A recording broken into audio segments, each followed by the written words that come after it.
Guys, welcome back to my channel. Today's video is going to be on the disappearance of Brandi Ellen Wells. If you're new here, hi, my name is Larki. If you're not, welcome back. Thank you for joining me on another video. Without further ado and without me rambling, let's just go ahead and get right into the video. Brandi Ellen Wells was born on November 28th, 1982, and she was 23 years old when she disappeared in 2006. She was from Tyler, Texas, and her mom, Ellen Tant, and her younger sister, Georgia, still lived out there, but Brandi was living in Brownsboro, Texas with a roommate, and this was only about 20 miles away, so she visited her family often. Growing up, Brandi had a love for music. She played in the band, and she also had dreams of being a country singer. As she got older, she got into the Flag Corps, and she actually ended up getting a scholarship to the University of Texas with them.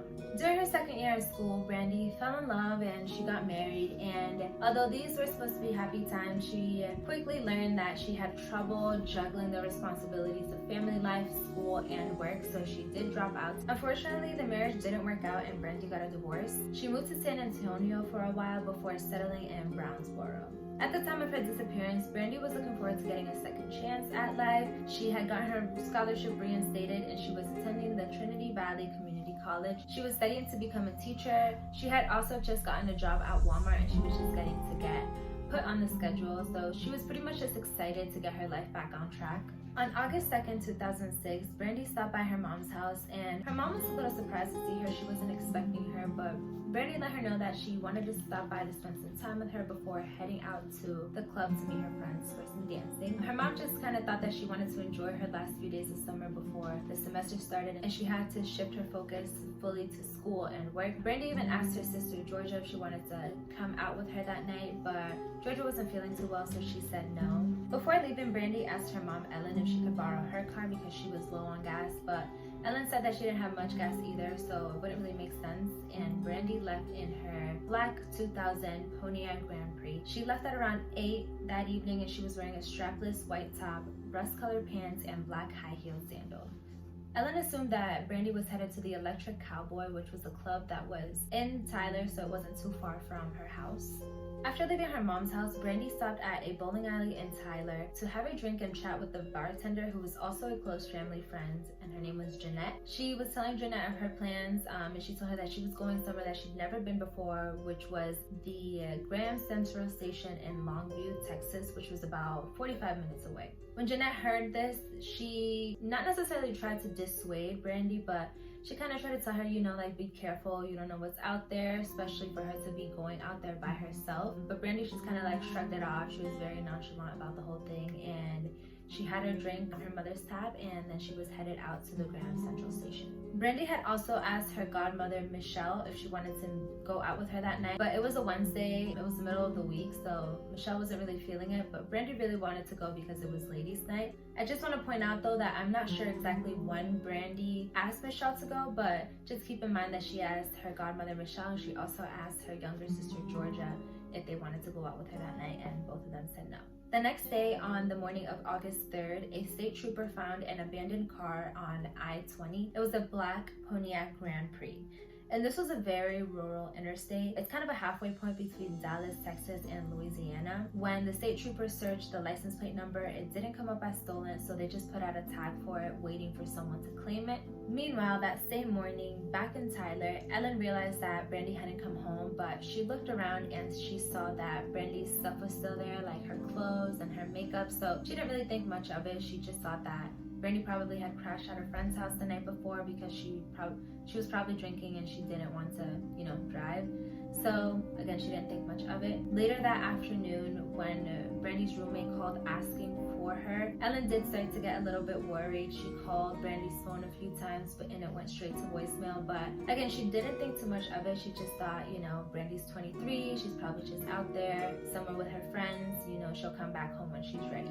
The following morning on August 4th, Ellen really started to get worried because now it's been almost 2 days with no signs of Brandi. She reached out to Brandi's godmother, Michelle, and she hadn't heard from her either. They both started calling Brandi and all the calls went to voicemail. So Ellen decided to file a missing persons report. As Ellen was speaking with police and giving them the information that they needed, Georgia was kind of like around, just overhearing the conversation, and when Ellen mentioned that Brandi was headed to the Electric Cowboy, Georgia kind of interrupted and was like, oh no, she was headed to the Grand Central Station in Longview. And this changed everything, because up until this point, Ellen has just assumed that Brandi was headed somewhere that was local, not somewhere that was 45 minutes away. On August 6th, Ellen called the Tyler police to get updates, and she was told that the Longview police would be taking over and she had to file a brand new police report. At first, the police didn't think much of it. They didn't think it was anything out of the ordinary. They just saw that it was a missing adult. You know, they went clubbing, they'll probably come back, they're probably just out on their own accord. But the following day, they kept getting calls about the car that was abandoned on the side of the highway. And by this point, since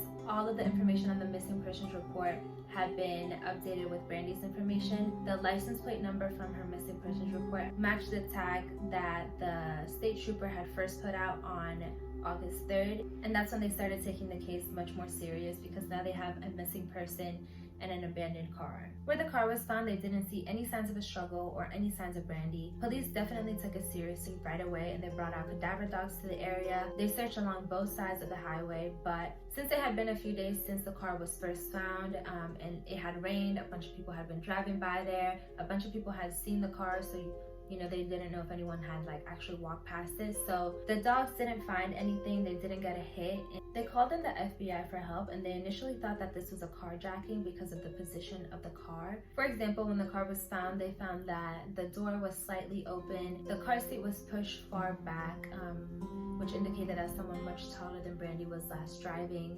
They also found some of her personal belongings, like her purse in her car, and what they thought was her cell phone.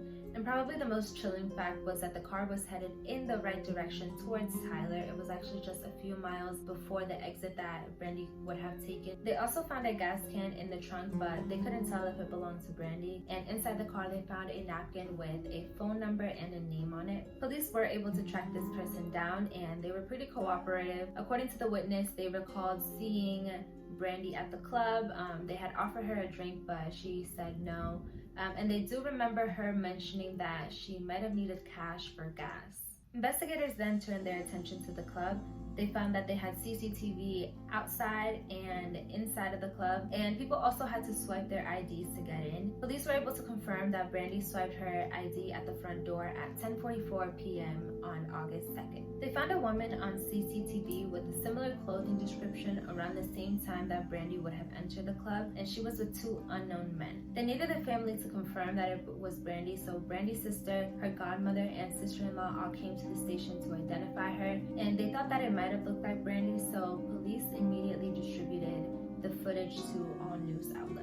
On August 17th, Ellen had to drive to the Longview police station to drop off a DNA sample from Brandi. And while she was there, she saw the cell phone that police thought belonged to Brandi. And she actually told them that that wasn't Brandi's cell phone, that was a cell phone that belonged to one of Brandi's ex-boyfriends. When they were able to finally get Brandi's actual phone records, they saw that there was some activity after Brandi had gone missing. There were calls starting on August 11th, and these calls lasted about a minute or two each. Police were able to track down two of the people who were making calls, and they were questioned. One of these people said that they found the phone while they were randomly walking down the street.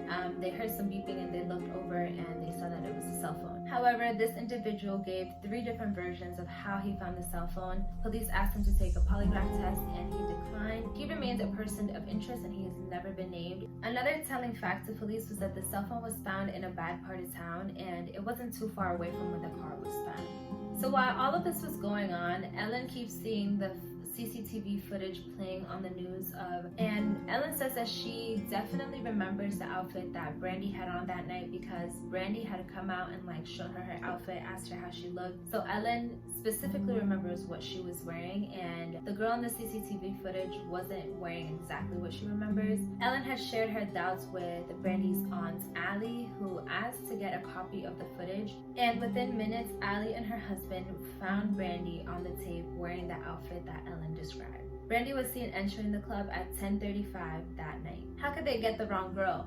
Well, police were looking for Brandi entering the club at 10:44 that night, and she was actually seen entering at 10:35. So they found that there was about a 10-minute discrepancy on the timestamp on the camera. Brandi was seen entering the club at 10:35 that night and leaving at 12:44 a.m. by herself both times. On the footage, Brandi can be seen leaving the club, and at some point you can only see her feet in the frame, but you see her turn left. So investigators don't know if like one of the other people that were standing around that area tried to get her attention. So for 6 weeks, they were circulating the wrong footage on all these news outlets, and of course that hindered the investigation. 6 weeks after Brandi's disappearance, the wooded area between the club and where her car was found was searched, but there was nothing found. The case went cold until October 29, 2006, when a body was found about 7 miles away from where Brandi's car was found. The body was burned to the point where it could no longer be identified, and the clothing that the person was wearing was completely different from what Brandi was wearing, but they didn't want to like rule anything out without a definitive answer. They did a facial reconstruction of the Jane Doe after the autopsy, and her family, especially Ellen, started to believe that there might have been some similarities between this Jane Doe and Brandi. But after they compared the dental records, they confirmed that the body that was found was not the body of Brandi.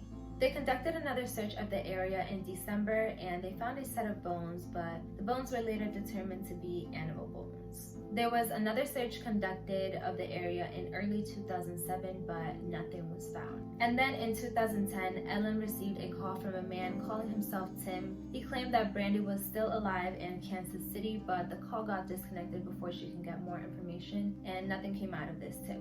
In present day, Brandi is still missing and her case is still active. I'll put more information on Brandi's disappearance down below, as well as where you can submit any tips and any information that you might have. If you've made it to this point in the video, thank you so much for watching. I do hope that you like, comment, and subscribe, and I'll see you guys in my next video.